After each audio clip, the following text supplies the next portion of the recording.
सबसे पहले तो आपको आने वाले नव वर्ष की हार्दिक शुभकामनाएं। परमात्मा करे नया साल आपके लिए मंगलमय हो, शुभमय हो। इस नव वर्ष में इस कोरोना जैसी महामारी से हमें छुटकारा मिले और इस नव वर्ष में केंद्र की सरकार को जो किसान के प्रति जिस किस्म का रवैया इन्होंने अपना रखा है, परमात्मा इनको भी सद्बुद्धि दे। वो किसान के खिलाफ लिए गए निर्णयों को वापस ले और इस देश के किसान को खुशहाल करे। उसके साथ साथ कल 23 दिसंबर को भी किसान दिवस है, उसकी भी मैं आपके माध्यम से अपनी तरफ से, अपने पार्टी की तरफ से, परिवार की तरफ से देश के किसान को किसान दिवस की हार्दिक शुभकामनाएं देता हूं। किसान खुशहाल हो इसकी कामना करता हूं। किसान जिस संघर्ष से जूझ रहा है उसमें विजयी हो, इसके लिए अपनी पार्टी की तरफ से उनको सहयोग करता हूं।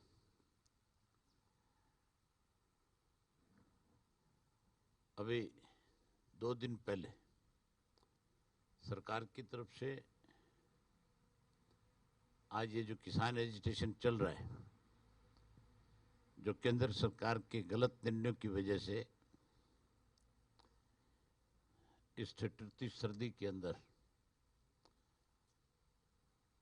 देश के किसान को जहां अपनी फसल की पैदावार बढ़ाने के लिए उसमें खाद डालनी थी, पानी देना था, जहां उस फसल को ताकतवर बनाना था, जहां अपने बच्चों को इस सर्दी और ठंड से बचाना था, आज केंद्र सरकार की गलत नीतियों की वजह से, उनके गलत फैसलों की वजह से जो दिल्ली के सराउंडिंग अलग अलग बॉर्डर्स के ऊपर अपने फूल से मासूम बच्चों को लेकर के बैठे हैं, कैसे उस आंदोलन को कमजोर किया जाए, कैसे हरियाणा और पंजाब के लोगों में आपस में मतभेद पैदा किए जाएं। और बॉर्डर पे नारा तो लगता है पंजाब हरियाणा की एकता का, छोटे और बड़े भाई का, और हमारी सरकार जो है उस छोटे और बड़े भाई में मतभेद पैदा करने के लिए एक दिन का उपवास करती है। ये उपवास नहीं, ये बकवास है। अगर सरकार को एसवाईएल की चिंता होती तो फिर एसवाईएल का फैसला तो 10 नवंबर 2016 को हरियाणा के हक में आ गया था और फैसला आने के बाद 19 नवंबर को हमारे मुख्यमंत्री ने एक सर्वदलीय बैठक बुलाई थी। उस बैठक में एक निर्णय हुआ था कि हम देश के राष्ट्रपति से मिलेंगे और देश के प्रधानमंत्री से मिलेंगे, और उसमें यह तय था कि हमने अपना पक्ष जो है राजनीति से ऊपर उठ करके हरियाणा के किसान को उसके हिस्से का पानी मिले, इसके लिए कोर्ट के फैसले को ध्यान में रख करके केंद्र की सरकार से रिक्वेस्ट करेंगे कि इस फैसले को लागू करके और हरियाणा के किसान को उसके हिस्से का पानी दिलाओ। हम राष्ट्रपति से मिलने गए, मुख्यमंत्री के नेतृत्व में मिलने गए। हमने यहां तक भी कहा था कि मुख्यमंत्री जो फैसला लेगा हम उसके साथ होंगे, इसमें कोई राजनीति नहीं होगी। पंजाब की सरकार ने तो उस फैसले को मानने से इनकार कर दिया था, लेकिन हमने मुख्यमंत्री के साथ खड़े होकर के हरियाणा के लोगों को पानी मिले, इसके लिए उसकी लीडरशिप में, उसकी अगुवाई में, यहां तक भी उनको फ्री हैंड किया था कि जो फैसला, जो निर्णय आप लेंगे हम आपके साथ रहेंगे। लेकिन हैरानी की बात है, हम राष्ट्रपति से तो जाकर के मिल करके आए, उनको तो हम अपना मेमोरेंडम भी दे करके आए, बर्बल उनसे बातचीत करके आए। लेकिन हमारे प्रदेश के मुख्यमंत्री को 6 साल हो गए। 2016 नवंबर को आज जो है 5 साल कंप्लीट होके महीना 1.5 महीना ऊपर हो गया। देश के प्रधानमंत्री ने SYL के मामले पे मिलने का समय नहीं दिया। आज इनके मंत्री उपवास करते हैं, इनके MP उपवास पे बैठते हैं, मुख्यमंत्री उपवास करता है। उनसे पूछो कि आपने कोई एक चिट्ठी प्रदेश की सरकार की तरफ से जल संसाधन मंत्री को, एक चिट्ठी देश के प्रधानमंत्री को, केंद्र की सरकार को, आपके एक मेंबर पार्लियामेंट के, आपके इतने मिनिस्टर जो सेंटर में, उन्होंने कभी एक शब्द हरियाणा के हिस्से के पानी के लिए पार्लियामेंट में या प्रधानमंत्री के सामने इसकी आवाज उठाई? या कभी वो जाकर के इस सिलसिले में मिले? ये केवल लोगों का ध्यान बांटना चाहते हैं, किसान को कमजोर करना चाहते हैं, आपसी विवाद बढ़ाना चाहते हैं। भारतीय जनता पार्टी की सोच हमेशा ऐसी रही है कि लोगों को आपस में लड़ा करके उनको किसी तरह से कमजोर कर लो और कमजोर करके हर चीज को लिंगर ऑन करके कहीं अपना दांव खेल लो। अगर मुख्यमंत्री को पानी की चिंता होती तो फिर दादूपुर नलवी नहर जो है, जिसके ऊपर 350 करोड़ रुपए हरियाणा प्रदेश की सरकार का खर्च हो चुका था, उस नहर को बंद करने की बजाय उस पर और पैसा खर्च करके हमारे 3 डिस्ट्रिक्ट को आत्मनिर्भर बना सकते थे। अंबाला, कुरुक्षेत्र और यमुनानगर तीनों डिस्ट्रिक्ट जो है, जहां आज नहरी पानी की सबसे बड़ी किल्लत है, वो तीनों के तीनों जिलों जो है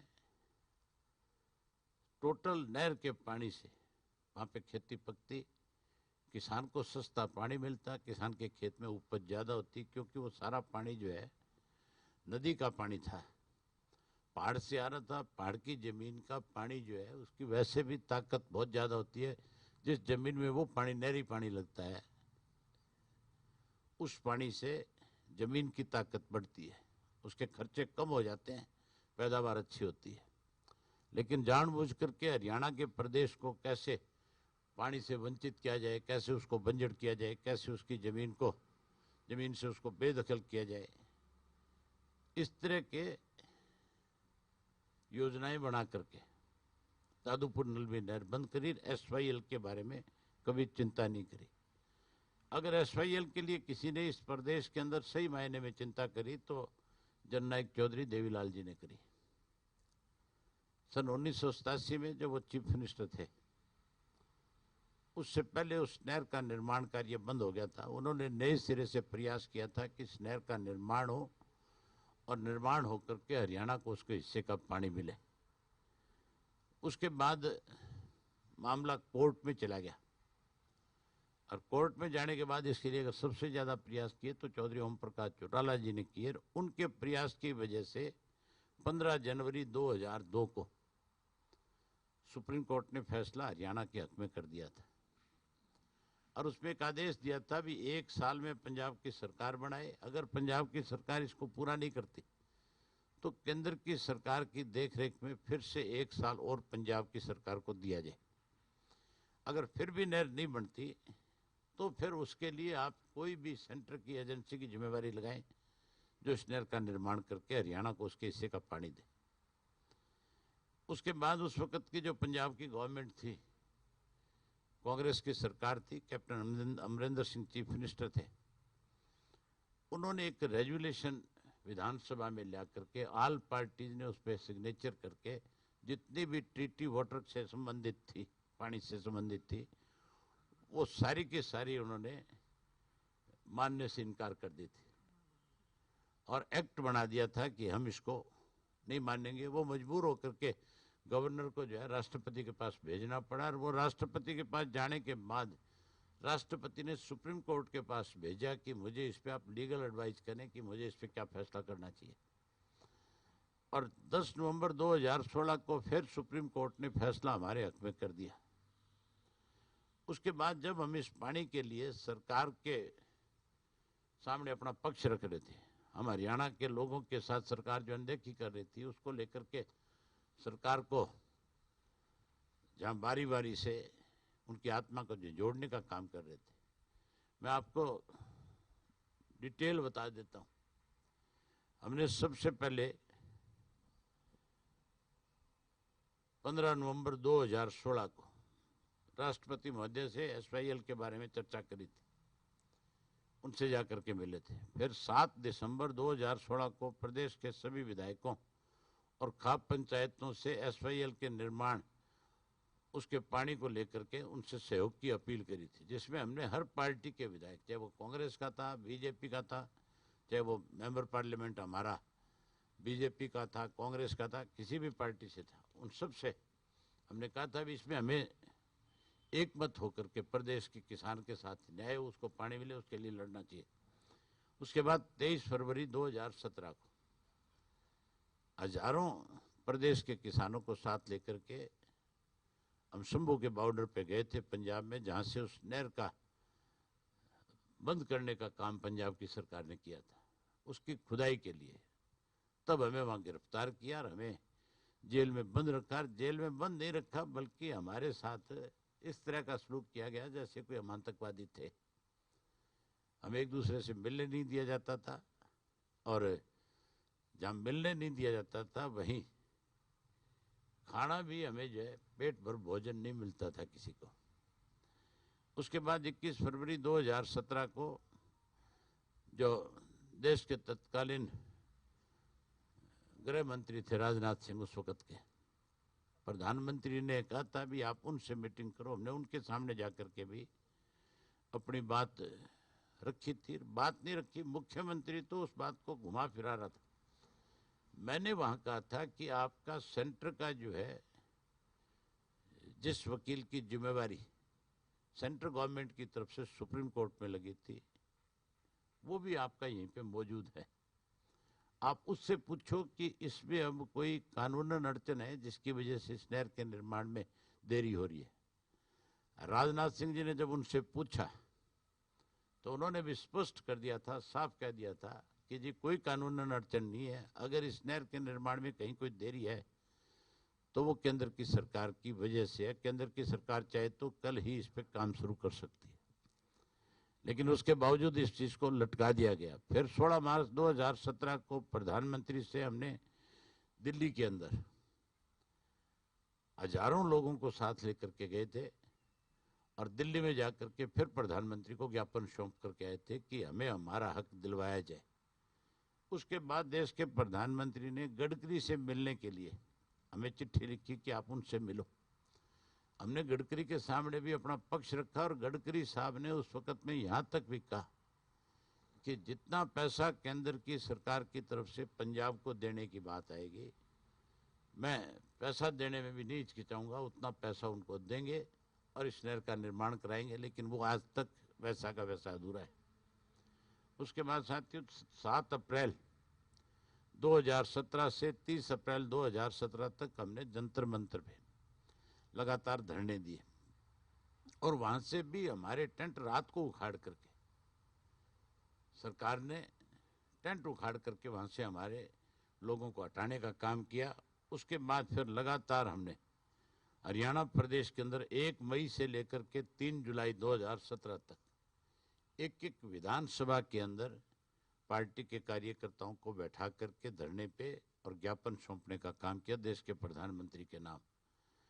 उसके बाद 10 जुलाई को फिर हमने हरियाणा की सारी सीमाओं को सील करके पंजाब को इस बात का एहसास कराया था कि अगर हमें हमारे हिस्से का पानी नहीं दोगे तो हम आपको हरियाणा में घुसने नहीं देंगे, और पूरा प्रदेश को जाम रखा था।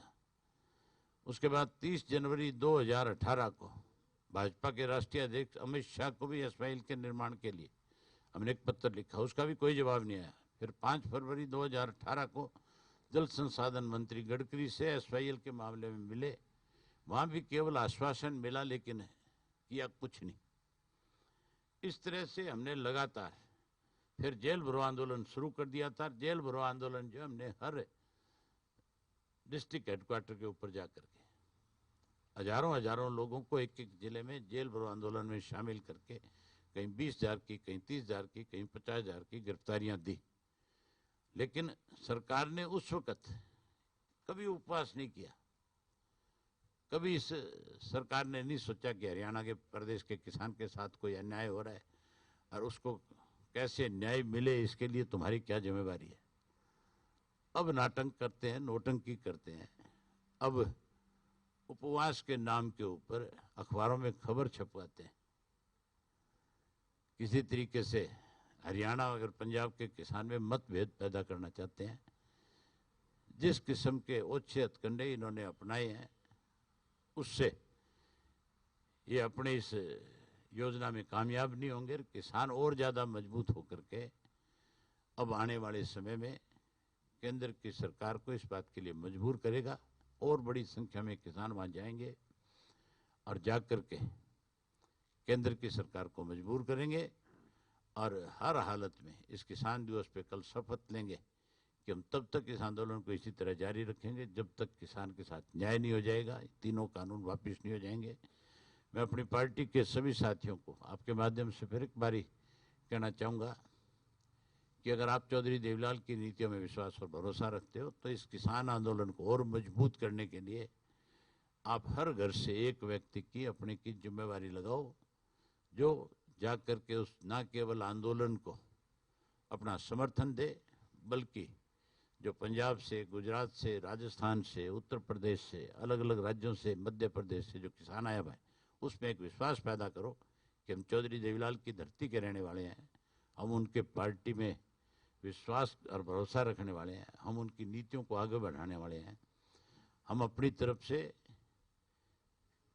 आपको न केवल एक हमारा साथी बल्कि मेहमान के रूप में रखेंगे और आपकी इस लड़ाई में हम अपना बड़ा सहयोग देंगे। मुझे पूरा भरोसा है हमारी पार्टी का एक एक कार्यकर्ता जिस तरह से आज भी हजारों की संख्या में अलग अलग बॉर्डर पे बैठ करके इस केंद्र के गलत फैसले के खिलाफ आज लड़ रहा है, आने वाले इस नए साल में और मजबूती के साथ लड़ेगा और किसान के साथ न्याय करवाएगा।